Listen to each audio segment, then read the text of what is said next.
chat, I've been thinking about this. I play Pokemon, right? And each region has like different stuff going on.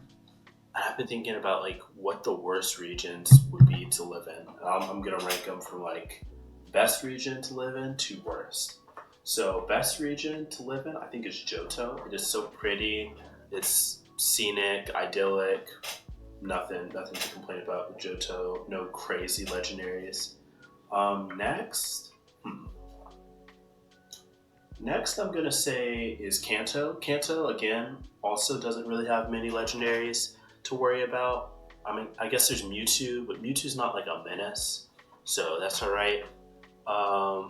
I guess you got to worry about Team Rocket, but I think that's all right. Team Rocket isn't like the other teams. They're not trying to destroy everything. They're just like, I don't know, organized crime. So what you gonna do? Yo, Poodle, thank you for the follow. I appreciate it. Next, I think is Paldea. I don't think Paldea is that problematic to live in. Um, you do have like the Team Star, but they're just like they're school kids. It's not a big issue. And then who else is there? What's the other? Oh, you have the legendaries. So there's the ruinous Pokemon, which probably aren't great to deal with, but I could live in Paldea. Next up, I'm gonna say Unova. Unova, you have Team Plasma. That's kind of an issue. They're not as bad of a team, I'm gonna say, as some of the other ones to deal with. So I think Unova's fine. The big city environment's very cool, and there's a lot of different Pokemon there.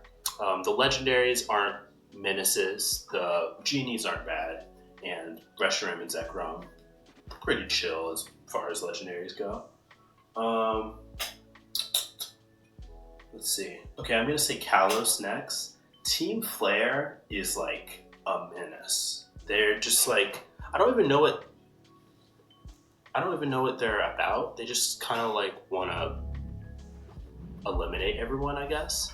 So that's probably puts it up there.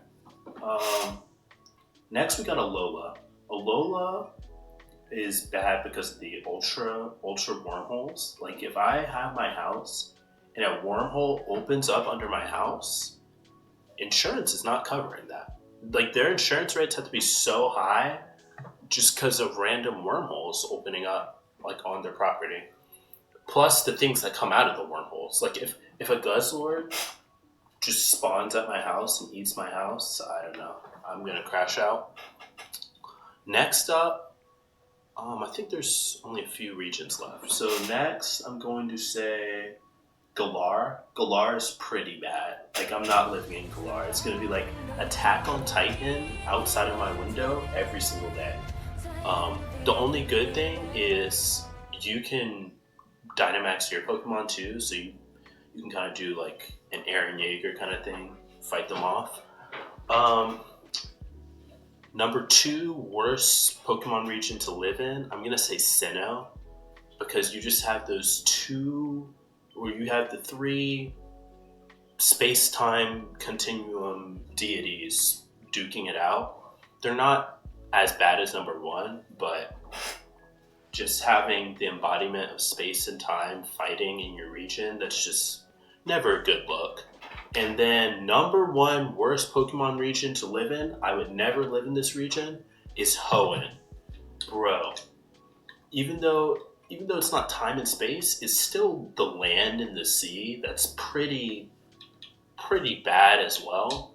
But these two legendaries, Kyogre and Groudon, especially in their primal forms, all they do is fight. All they do is fight each other. They don't take breaks. Like they're in like a wrestling ring and they don't even have rounds. They just fight eternally.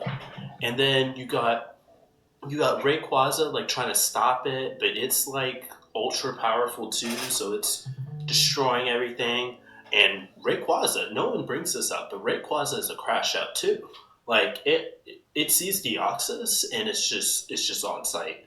So I'm not living in that region. My house is either going to be flooded or like destroyed by a volcano every other day. Um, yeah, you're just not taking me to that region. But let me know in the comments what y'all think the worst Pokemon regions would be to live in.